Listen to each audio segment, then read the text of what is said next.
இப்படி அமெரிக்கா போய் வந்துட்டா, ரஷ்யா இந்த ஃபீல்டுல ரொம்ப பண்ணிட்டு இருக்கா. ஏன் நம்ம இந்தியாவை கூட சந்திரனுக்கு போக கூடாதோன்னு கேட்க ஆரம்பிச்சுட்டா. ரயில் வாகனம் கண்டுபிடிக்கிறதுக்கு முன்னாடி மயில் வாகனம் கண்டுபிடிச்சது நம்ம நாடு. போயிங் விமானம் கண்டுபிடிக்கிறதுக்கு முந்தி புஷ்பக விமானம் கண்டுபிடிச்சது நம்ம நாடு. ஹெலிகாப்டரை கண்டுபிடிக்கிறதுக்கு முன்னாலே மூஞ்சூறு வாகனத்தை கண்டுபிடிச்சது நம்ம நாடு. இவ்வளவுதானா? இன்னும் இருக்கு. முறுக்கு வடை, முறுக்கு வடை, முறுக்கு வடை, இட்லி முறுக்கு வடை, தேங்காய் சட்னி, தயிர் வடை, கீரை வடை, ஆம வடை, மெது வடை, மசால் வடை, கீரை வடை, ஆம வடை, மெது வடை, மசால் வடை. இப்படி இந்தியா எவ்வளவோ கண்டுபிடிச்சிருக்கா. இன்னும் இம்ப்ரூவ் பண்ணிட்டே இருக்கா.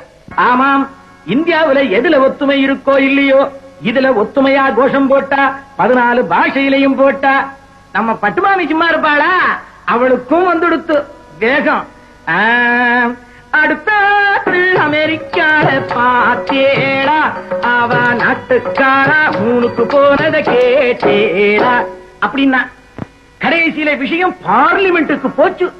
பொதுஜன அபிப்பிராயத்துக்கு மதிப்பு வச்சு இந்தியாவில இருந்து சந்திரமண்டலத்துக்கு இந்தியாவை அனுப்ப கவர்னமெண்டார் முடிவு பண்ண. அதுக்காக ஒரு தனி அதிகாரியையும் போட்டா. அதிகாரி ஒரு அபாரமான ஐடியா பண்ணினார். என்ன ஐடியாவோ?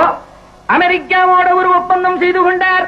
அதாவது சந்திரனுக்கு போகும் ராக்கெட், தாய்க்கப்பல், பூச்சி வண்டி, ராக்கெட் எண்ணெய், ஸ்பேஸ் உடைகள், டெலிவிஷன் எட்ஸெட்ரா எட்ஸெட்ரா போன்ற சில்லற விஷயங்களை அமெரிக்காவும் ராக்கெட்டை அனுப்புவதற்கு தேவையான வெற்றில பாக்கு, பூக்குளம், சூடம், சந்தனம், பத்தி, மாலை, மாதிலை, பந்தல், மேடை, மைக் அரேஞ்ச்மெண்ட், போட்டோகிராபர், இது போன்ற அதிமுக்கியமான வெரி இம்பார்ட்டன்டான விஷயங்களை இந்தியாவே கவனிச்சுக்கு முன்னு ஒரு ஒப்பந்தத்திலே கையெழுத்து போட்டார்.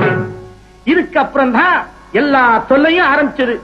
கடைசியிலே எங்கிருந்து ராக்கெட் விடுறதுன்னு சீட்டு குலுக்கி பார்த்தா அடிச்சது வாரி சான்ஸ் பம்பாய்க்கு. அட்டி சக்கேன்னா. ஆனா மறுபடியும் ஒரு ட்ரபிள் ஆரம்பமாயிடுத்தோ. ட்ரபிளுக்கு காரணம் விண்வெளி வீரனாக, அதாவது ஆஸ்ட்ரோநாட் ஆக தேர்ந்தெடுக்கப்பட்டானே அந்த இந்தியாவில் தான். அவன் பேர் சுந்தர வரத சீனிவாச கோபால நரசிம்மன். பேரை கேட்டதும் அப்செக்ஷன், எதிர்ப்பு. சுந்தர வரத சீனிவாச கோபால நரசிம்மன் போனா பம்பாயில இருக்கிற சேனா சும்மா இருப்பானா? மெட்ராசி போற ராக்கெட்டுக்கு பம்பாய் தானா கிடைச்சது? நகி நகி, அலவு பண்ண முடியாதுன்னா உடனே அதிகாரி பார்த்தார். பூலோகத்துல சொர்க்கமாயிருக்கிற தமிழ்நாட்டுக்கு இடத்தை மாற்றினார்.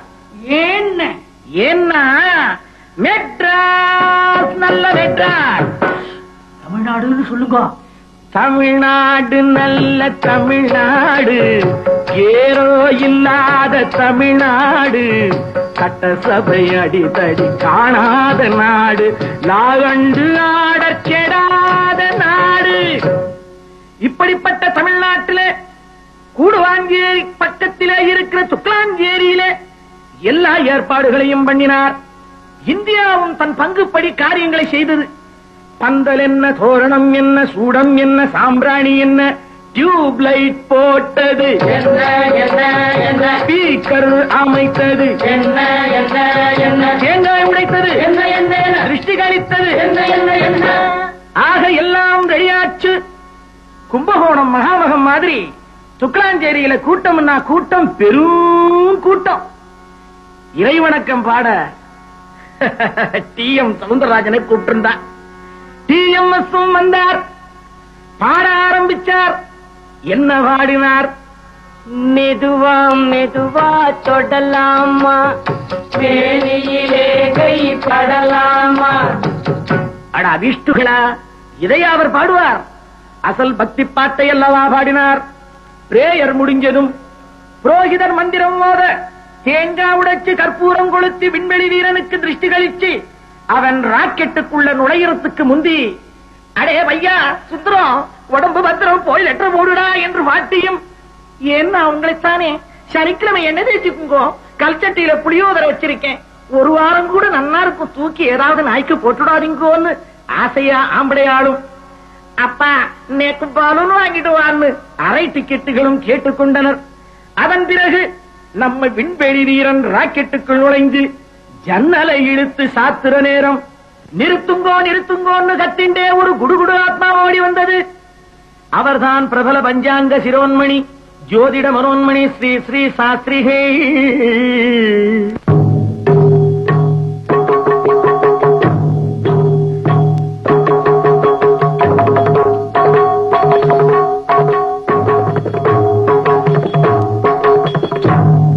என்ன சொன்னார்?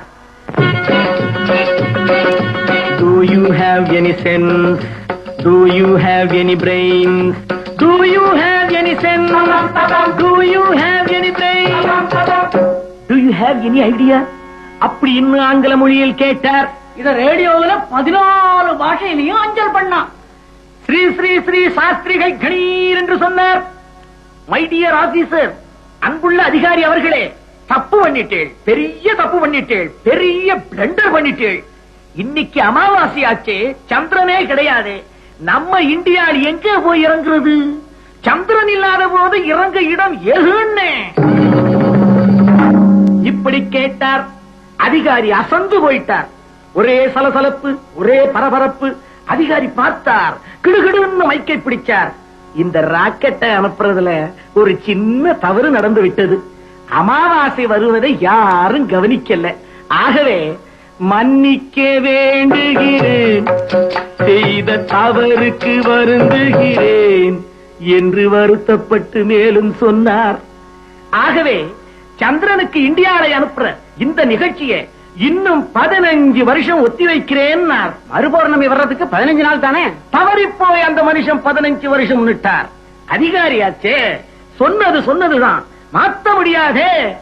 ஆகவே இன்னும் 15 வருஷம் கழிச்சு நீங்க எல்லாரும் இங்கே வரணும். இந்தியா சந்திரனுக்கு போற கதையை நான் திரும்ப சொல்லணும். அதை நீங்களும் கேட்கணும். பகுத்தறிவாளருக்கும் பழைய பஞ்சாங்கத்திற்கும், பகுத்தறிவாளருக்கும் பழைய பஞ்சாங்கத்திற்கும், சுந்தர வரதனுக்கும் ஸ்ரீலட்சுமி ஜோசியருக்கும் கதை சொன்ன எங்களுக்கும் அதை கேட்ட உங்களுக்கும் டாட்டா சுப டாட்டா.